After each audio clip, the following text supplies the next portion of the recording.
नमस्कार दोस्तों, एक बार फिर से विद्यापीठ यूट्यूब क्लास पर आप लोगों का स्वागत है। दोस्तों, आज हम ब्लड के बारे में चर्चा करेंगे। जी हाँ दोस्तों, ब्लड के बारे में चर्चा करेंगे, रक्त के बारे में अध्ययन करेंगे। ठीक दोस्तों, तो आइए देखते हैं। आज सबसे पहले हम कुछ महत्वपूर्ण फैक्ट के बारे में अध्ययन करेंगे। ठीक दोस्तों, ब्लड ब्लड को रक्त कहते हैं। ठीक दोस्तों, रक्त खून भी कहते हैं। रक्त एक तरल संयोजी उत्तक है। क्या है? तरल संयोजित उत्तक। जी हाँ दोस्तों, तरल संयोजित उत्तक है जो बहुत सारी कोशिकाओं का बना होता है। जी हाँ दोस्तों, रक्त एक तरल संयोजित उत्तक है जो बहुत सारी कोशिकाओं से क्या होता है? बना होता है। ठीक दोस्तों, कोशिकाओं का बना होता है। अगला है मानव रक्त परिसंचरण तंत्र का मुख्य घटक है। जी हाँ दोस्तों, मानव रक्त परिसंचरण तंत्र का क्या है? मुख्य घटक है। ठीक दोस्तों, अब हम बात करेंगे रक्त परिसंचरण तंत्र की खोज किसने की थी और कब की थी। जी हाँ दोस्तों, रक्त परिसंचरण तंत्र की खोज किसने और कब की थी? तो विलियम हार्वे। जी हाँ दोस्तों, विलियम हार्वे जो इंग्लैंड के थे, उन्होंने 1 अप्रैल 1578 को रक्त परिसंचरण तंत्र की क्या किया था? खोज किया था। ठीक दोस्तों, ये आईएमपी है, आपको रट लेना चाहिए। ठीक दोस्तों, 1 अप्रैल 1578 को रक्त परिसंचरण तंत्र की खोज विलियम हार्वे द्वारा किया गया था। ठीक दोस्तों, ब्लड का पीएच मान कितना होता है? जी हाँ दोस्तों, ब्लड का पीएच मान कितना होता है? क्षारीय होता है, अम्लीय होता है या उदासीन होता है? तो ब्लड का पीएच मान होता है 7.4। जी हाँ दोस्तों, 7.4। और ये 7.4 क्या है? क्षारीय है। जी हाँ दोस्तों, ब्लड का पीएच मान होता है 7.4 और 7.4 मतलब क्षारीय होता है ब्लड का पीएच मान।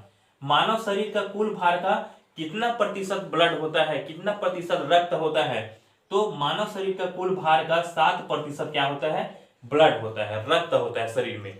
ठीक दोस्तों, आयतन, ब्लड के आयतन के बारे में हम बात करें तो 5 से 6 लीटर क्या होता है? इनका आयतन होता है। ठीक दोस्तों, रक्त तापमान अधिक किसमें होता है? कौन से जानवर या फिर मानव में रक्त का तापमान क्या होता है? अधिक होता है। तो बकरा या फिर बकरी में रक्त का तापमान क्या होता है? अधिक होता है। रक्त गर्म अधिक होता है। जी हाँ दोस्तों, रक्त क्या होता है? अधिक गर्म होता है। किसमें? बकरा या फिर बकरी में। और रक्त ठंडा सबसे कम किसमें होता है? जी हाँ दोस्तों, रक्त ठंडा सबसे कम किसमें होता है? तो चींटियों में होता है, चींटी में होता है। जी जी दोस्तों, चींटी में होता है। यह बहुत ही क्या है? महत्वपूर्ण आईएमपी है, आपको याद कर लेना चाहिए। जोक में हीरोटीन प्रोटीन पाया जाता है। जी हाँ दोस्तों, जोक में कौन सा प्रोटीन पाया जाता है?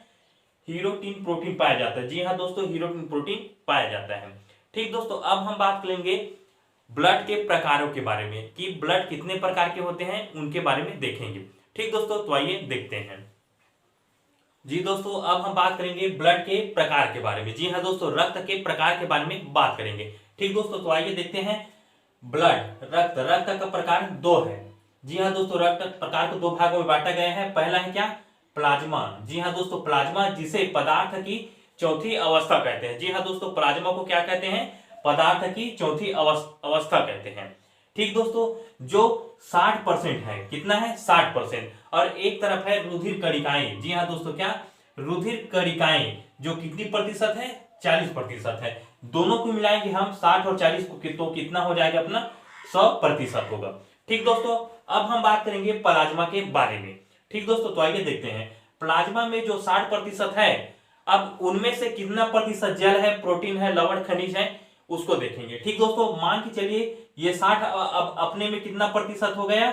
100% हो गया। जी हाँ दोस्तों, 60 जो प्रतिशत है वो प्लाज्मा की है और 40% रुधिर कणिकाएं की है। अब हम बात करेंगे 60% ये अपने में क्या है? 100% है। ठीक दोस्तों, 100% है। तो 100% का 90% क्या है? जल है। जी हाँ दोस्तों, कितना प्रतिशत? 90% क्या है? जल है। कौन कौन में से? प्लाज्मा के 60% का 90% क्या है? जल है। और 9% क्या है? प्रोटीन है। 9% क्या है? प्रोटीन है। और 1% क्या है? लवण, ग्लूकोज है। ठीक दोस्तों, ये तो हो गया जो प्लाज्मा के 60% है उनको 100% मानकर हम 90% जल, 9% प्रोटीन और 1% ग्लूकोज, लवण में विभक्त किया है। ठीक दोस्तों, अब हम बात करेंगे हिपेरिन प्रोटीन, रक्त का थक्का जमने नहीं देता। जी हाँ दोस्तों, जो हिपेरिन प्रोटीन पाया जाता है वह रक्त का थक्का जमने नहीं देता है। जो हिपेरिन नामक प्रोटीन है वह कहां से स्रावित होती है, कहां से बहती है, तो यकृत से स्रावित या फिर बहती है। ठीक दोस्तों, हिपेरिन नामक कहां से बहती है, यकृत से बहती है, जो रक्त का थक्का नहीं जमने देता। ठीक दोस्तों, अगर रक्त का थक्का जम गया तो ब्लड का सर्कुलेशन नहीं चल पाएगा, आदान चल नहीं पाएगा और हम क्या हो जाएंगे, मर जाएंगे। ठीक दोस्तों, जल की सर्वाधिक मात्रा प्लाज्मा में पाया जाता है। जी हाँ दोस्तों, जल की सर्वाधिक मात्रा किसमें पाया जाता है, प्लाज्मा में पाया जाता है। कितना प्रतिशत, 90%। ठीक दोस्तों, अब हम बात करेंगे प्लाज्मा से फाइब्रिनोज को हटा देने पर जो शेष बचता है उसे क्या कहते हैं, सीरम कहते हैं। जी हाँ दोस्तों, प्लाज्मा में एक फाइब्रिनोजन नामक पदार्थ पाया जाता है, उनको हटा देंगे तो जो शेष बचेगा उनको क्या कहते हैं, हम सीरम कहते हैं। ठीक दोस्तों, अब हम बात करेंगे रुधिर कणिकाओं के बारे में। रुधिर कणिकाएं अपने में 40% पाया जाता है और इन 40% को 3 भागों में बांटा गया है, विभाजित किया गया है। तो पहला क्या है, RBC5, WBC5 और प्लेटलेट्स। ठीक दोस्तों, प्लेटलेट्स 3 भागों में बांटा गया है। जो इनमें से प्लेटलेट्स है वह कटने पर रक्त का थक्का बनाता है। जी हाँ दोस्तों, रक्त का थक्का बनाता है। जैसे कहीं का अंग कट फट गया तो वहां से ब्लड निकलेगा, तो ब्लड निकलते हैं तो वही क्या बनाता है, थक्का बनाने का कार्य करता है, ताकि ब्लड बहे ना, रुक जाए। ठीक दोस्तों, कौन, प्लेटलेट्स। हड्डी टूटने पर उसकी मरम्मत में सहायक होता है। जी हाँ दोस्तों, हड्डी जब टूटती फूटती है तो उनके मरम्मत में, निर्माण में कौन सहायक होता है, प्लेटलेट्स सहायक होता है। रक्त का थक्का जमने में मदद करता है। जी हाँ दोस्तों, जो प्लेटलेट्स है वह रक्त का थक्का जमने में क्या करता है, मदद करता है। ठीक दोस्तों, ये तो हो गया ब्लड रक्त का प्रकार के बारे में, एक तरफ प्लाज्मा और दूसरी तरफ रुधिर कणिकाएं। ठीक दोस्तों, अब हम बात करेंगे आरबीसी और डब्ल्यूबीसी के बारे में अध्ययन करेंगे। ठीक दोस्तों, तो आइए देखते हैं। दोस्तों, अब हम बात करेंगे आरबीसी और डब्ल्यूबीसी के बारे में अध्ययन करेंगे।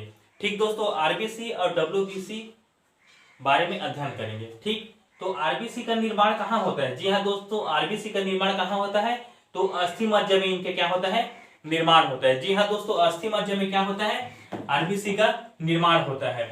और डब्ल्यूबीसी का निर्माण कहाँ होता है, तो श्वेत अस्थि मज्जा में होता है। जी हाँ दोस्तों, यह केवल अस्थि मज्जा में निर्माण होता है और डब्ल्यूबीसी कौन से, श्वेत अस्थि मज्जा में इनका निर्माण होता है। ठीक दोस्तों, निर्माण होता है तो भ्रूणी अवस्था में या गर्भाशय में अवस्था में क्या है, आरबीसी का निर्माण होता है, पलिया और तिल्ली में ही। ठीक दोस्तों, अगला है आरबीसी की मृत्यु कहाँ होता है। आरबीसी का मृत्यु कहाँ होता है, तो पलिया या फिर यकृत में आरबीसी का मृत्यु हो जाता है, जिसे आरबीसी का कब्रगाह कहते हैं। पलिया या यकृत को आरबीसी का कब्रगाह कहते हैं। ठीक दोस्तों, जीवन काल के बारे में हम बात करें आरबीसी के, तो 120 दिन होता है। जी हाँ दोस्तों, इनका क्या होता है, जीवन काल 120 दिन होता है। किनका, आरबीसी का। अब हम बात करें डब्ल्यूबीसी की मृत्यु कहाँ होता है, रक्त में ही होता है।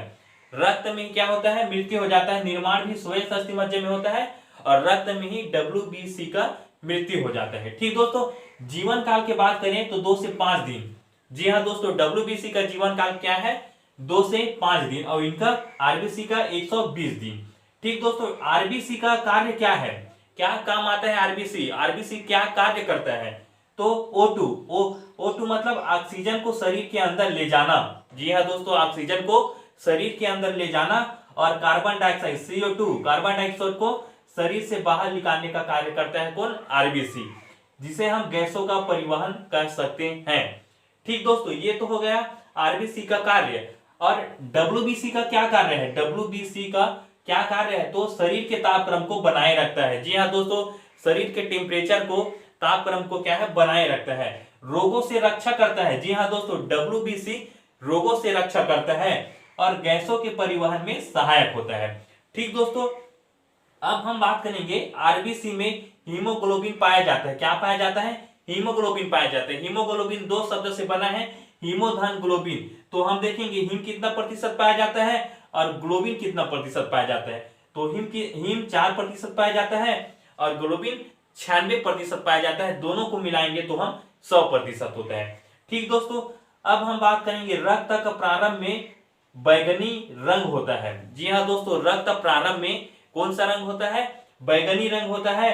जब हीमोग्लोबिन रक्त में इसमें मिल जाते हैं बैगनी रंग में, तो मिलने के बाद रक्त का रंग क्या हो जाता है, लाल हो जाता है। जी हाँ दोस्तों, ये बहुत ही क्या है, आईएमपी है। रक्त का प्रारंभ में रंग कैसा होता है, तो बैगनी रंग होता है, और हीमोग्लोबिन मिलने के बाद, क्या चीज मिलने के बाद, हीमोग्लोबिन मिलने के बाद रक्त का रंग क्या हो जाता है, लाल हो जाता है दोस्तों।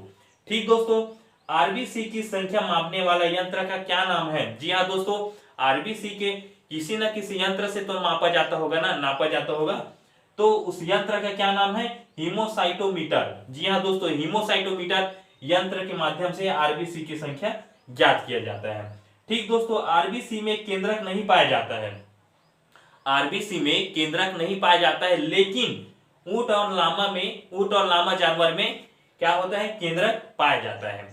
ठीक दोस्तों, ये तो हो गया आरबीसी के बारे में। डब्ल्यूबीसी के कार्य हम देख लिए हैं। तो डब्ल्यूबीसी को सैनिक या फिर सुरक्षा गार्ड भी कहते हैं। क्यों कहते हैं?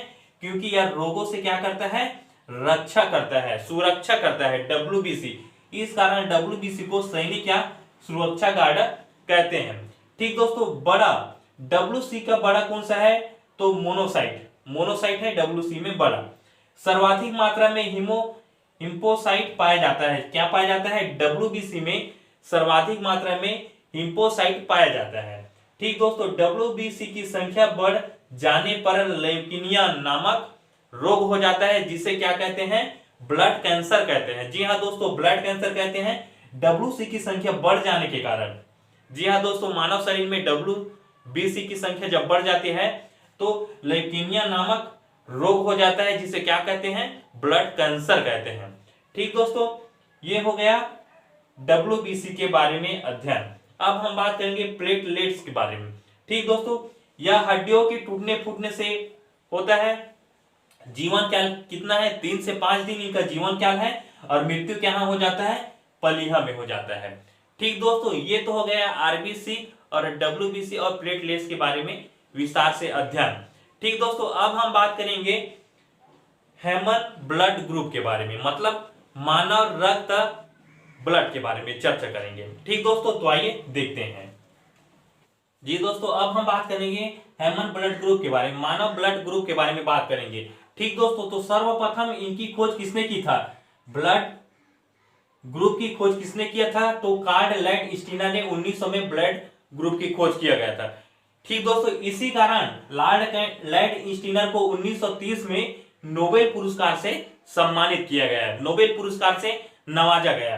किसे? लॉर्ड लैंड स्टीनर को। ठीक दोस्तों, अब हम बात करेंगे ब्लड ग्रुप के बारे में। ब्लड ग्रुप 4 है, एंटीजन, एंटीबायोटिक। ठीक दोस्तों, एंटीजन है ये, एंटीजन और एंटीबॉडी है ये। ठीक दोस्तों, तो ए ब्लड ग्रुप में ए एंटीजन होता है और ए बी एंटीबॉडी होता है। ठीक दोस्तों, ए ब्लड ग्रुप में ए एंटीजन होता है और बी क्या होता है, एंटीबॉडी होता है। ठीक दोस्तों, बी ब्लड ग्रुप में बी एंटीजन होता है और ए क्या होता है, एंटीबॉडी होता है। ठीक दोस्तों, ए बी ब्लड ग्रुप में ए बी एंटीजन होता है और यहां पर एंटीबॉडी नहीं होता है। ठीक दोस्तों, क्या होता है, नहीं होता है, एंटीबॉडी नहीं होता है। कौन से ग्रुप में? ए बी ग्रुप में। ओ ग्रुप में, ओ ब्लड ग्रुप में कोई एंटीजन नहीं होता है और ए बी क्या होता है, एंटीबॉडी होता है। ठीक दोस्तों, समझ में आया? एक बार और देखना, ए ब्लड ग्रुप में ए एंटीजन होता है और बी क्या होता है, एंटीबॉडी होता है। ठीक दोस्तों, बी ब्लड ग्रुप में बी एंटीजन होता है और ए क्या होता है, एंटीबॉडी होता है। ए बी ब्लड ग्रुप में ए बी एंटीजन होता है और एंटीबॉडी नहीं होता है। ठीक दोस्तों, अब बात करेंगे ओ ब्लड ग्रुप में कोई एंटीजन नहीं होता है, कोई एंटीजन नहीं होता है और एंटीबॉडी क्या होता है, ए बी होता है। ठीक दोस्तों, ये समझ में आया? अब हम बात करेंगे, नोट कर बात करेंगे, ब्लड ग्रुप ए बी को, ए बी में एंटीबॉडी नहीं होता है। जी हाँ दोस्तों, ब्लड ग्रुप ए बी कहाँ है, ये एंटीबॉडी में क्या है, ब्लड ग्रुप ए बी में क्या नहीं होता है, ए बी नहीं होता है, मतलब एंटीबॉडी नहीं होता है। ठीक दोस्तों, अब हम बात करेंगे ब्लड ग्रुप ओ में। ब्लड ग्रुप ओ कहाँ है, यहाँ। ब्लड ग्रुप ओ में एजी नहीं होता है, मतलब एंटीजन नहीं होता है। ठीक दोस्तों, बात क्लियर। अब हम बात करेंगे कुछ फैक्टर के बारे में चर्चा करेंगे। ठीक दोस्तों, ब्लड ग्रुप ओ को, जी हाँ दोस्तों, किसे, ब्लड ग्रुप ओ को सर्वदाता के नाम से जाना जाता है। जी हाँ दोस्तों, ब्लड ग्रुप ओ सभी वर्ग के ग्रुप को क्या दे सकता है, अपना रक्त दे सकता है। इस कारण ब्लड ग्रुप ओ को क्या कहा जाता है, सर्वदाता कहा जाता है। उसी प्रकार blood group A B, blood group A B क्या है, सर्वग्राही है, मतलब सभी से क्या है, यह ब्लड ले सकता है, रक्त ले सकता है। ठीक दोस्तों, दुर्घटनाग्रस्त में तुरंत कौन सा ब्लड ग्रुप चढ़ाया जाता है, कौन सा ब्लड ग्रुप दिया जाता है, तो ओ नेगेटिव ब्लड ग्रुप दिया जाता है। कौन सा, ओ नेगेटिव ब्लड ग्रुप, दुर्घटना के तुरंत, दुर्घटनाग्रस्त में तुरंत। ठीक दोस्तों, अब हम बात करेंगे रासायनिक नाम, रासायनिक नामों के बारे में बात करेंगे, अक्सर एग्जाम में पूछा जाता है। ठीक दोस्तों, तो आरबीसी की रासायनिक नाम बात करेंगे, डब्ल्यूबीसी की रासायनिक नाम बात करेंगे और प्लेटलेट्स के रासायनिक नामों के बारे में देखेंगे। ठीक दोस्तों, तो आरबीसी का रासायनिक नाम क्या है, इरिथ्रोसाइटस, इरिथ्रोसाइटस। जी हाँ दोस्तों, इरिथ्रोसाइटस आरबीसी का क्या है, रासायनिक नाम है। डब्ल्यूबीसी का रासायनिक नाम क्या है, लैकोसाइटस, लैकोसाइटस। ठीक दोस्तों, साइटस, साइटस सभी में लगा हुआ है। और प्लेटलेट्स का रासायनिक नाम क्या है, थ्रोम्बोसाइटस। ठीक दोस्तों, थ्रोम्बोसाइटस प्लेटलेट्स का क्या है, रासायनिक नाम है। ठीक दोस्तों, ये तो हो गया ब्लड ग्रुप के बारे में, ह्यूमन ब्लड ग्रुप के बारे में। अब हम अगले वीडियो पर बात करेंगे आरएच फैक्टर के बारे में। ठीक दोस्तों, आरएच फैक्टर के बारे में अध्ययन करेंगे। ठीक दोस्तों, अगर वीडियो आप लोगों को अच्छा लगा हो तो कृपया करके ज्यादा से ज्यादा शेयर कीजिएगा, लाइक कीजिएगा और कमेंट कीजिएगा। ठीक दोस्तों, जय हिंद, जय भारत।